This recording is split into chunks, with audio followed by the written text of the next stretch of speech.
The details are definitely out there. People are very interested in it. A couple of non-governmental organizations are making sure that people are able to understand the highlights of the budget, including media houses. Now, for some of them, the figures are not very flattering. Let's take, for instance, this particular line item. The Senate personnel line has a cost of 1.86 billion naira, close to 2 billion naira.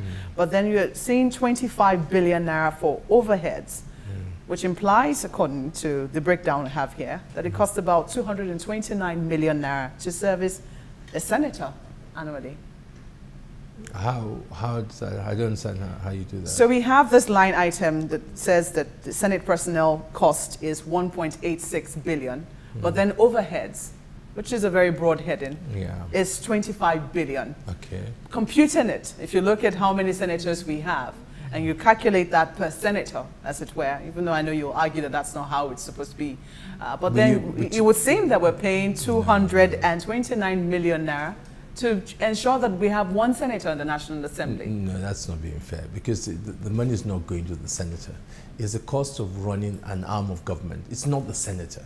Let's be fair. And I think that in as much as we will take our criticism, I think we owe it, you, me, and we owe a responsibility to get across the right message. That is what it costs to run the legislative arm of government. You don't take the overheads of executive and say, this is the amount that it costs to have a president or a vice president or a minister, MD. Let's be fair. That is the cost what it takes to do our own part of the arm of government, passing laws, oversight, and etc. That is the work that it takes. We can say that that's how much it costs to do that. That's a different argument. And then we begin to argue that is that an effective way, the most effective way of passing those laws, of the oversight that we do.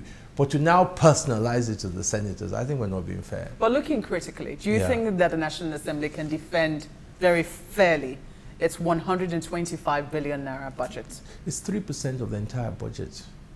Okay, 3%. 3% is a huge amount. Yeah, but if you now factor that against other areas of government, it's totally insignificant. I'm not as regards an arm of government. From where you sit, looking at our budget, yes, we have about 5 trillion naira going into recurrent, and just a little above 2 trillion naira going to capital expenditure. Do you think that this system of government is sustainable?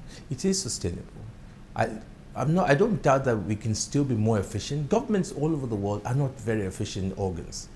First, even the best, even the most developed governments, even the US that we pride, and it's not an efficient government. But that does not mean that we cannot improve. Where the problem is, because you're only looking at one factor, which is the expenditure line, and taken as a percentage of the total revenue line. Where the problem is in this country is the revenue, is the leakages. Let me give you an example. Just the other day, we passed a resolution saying that all MDAs should submit their budget. If you look at our independent revenue, in most countries, your independent revenues are almost the same as, should be about at least a third of your revenue. If we're really doing well, our independent revenue, for example, if you look at 2016, was as low as about 400 billion. The budget was about 1.5 trillion. Now, try and just imagine if we met budget on revenue. That means instead of doing 400 billion, we did 1.5 billion. Now, the percentages that are looking bad, all of a sudden don't look bad anymore, because your revenue now will have jumped up from 4 trillion to something like 6 trillion or 5.5 trillion, somewhere between there. Then your percentage will be better. It sounds nice, or I think if you're playing to the gallery, we can do that. But I think serious minded leaders must address what are the major issues. Yes, we should cut costs. But no matter how much cut you cut, apart from retrenchment, you cannot reduce that cost by a certain percentage. I'm saying this because I need to be honest and be very, very frank in the issues. I'm not saying that we cannot reduce some of the traveling, we can. But when you cut all that, maybe you might be able to shave off maybe another, 20%? I'm talking global now, I'm talking executive, legislative arm of government. If you truly want to cut costs, it's just like when you run a company. You can cut all the costs, but at the end of the day, you have to go to issue of retrenchment, which we know that is not an action we are likely to take. So I say to you, I say, fine, let us do that. But the area that we should be focusing on, all of us, is the leakages that are going on in revenue. But that's the thing. You just talked about how, you know, the National Assembly they have oversight functions. Are they doing their oversight functions as properly as they should? Because if that were the case, why would an agency of government be inefficient? Especially the ones that make revenue. They're inefficiently, well, we are doing our oversight, but that is why I believe even the budget that we have, to be honest with you, you might not like this, the budget that we have is not enough in certain areas, honestly. Because think about it, we're meant to carry oversight on agencies like NNPC, like Central Bank, like some transport sectors, like just give an example of 53 agencies.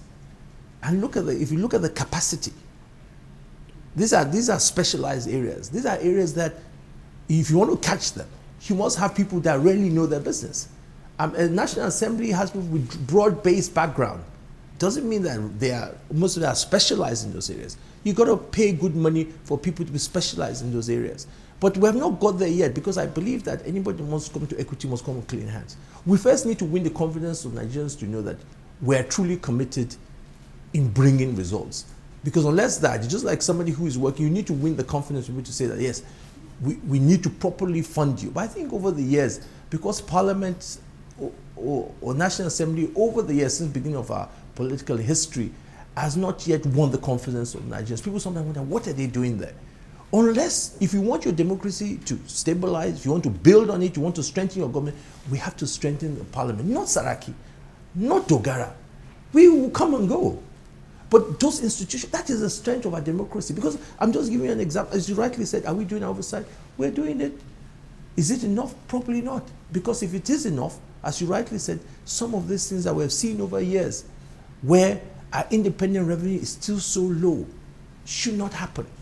And we will do our best under my lead in the 8th Senate. I promise you that you will see a difference on those areas. And when we do it, we need support of Nigerians, because we're going to be stepping on very powerful people in doing that.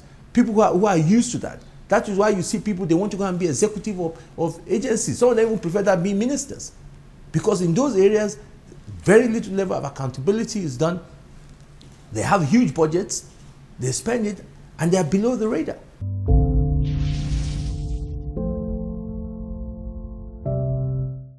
We'll take a break now. When we return, we'll turn the light on the Senate's support for the fight against corruption or otherwise. Do stay with us.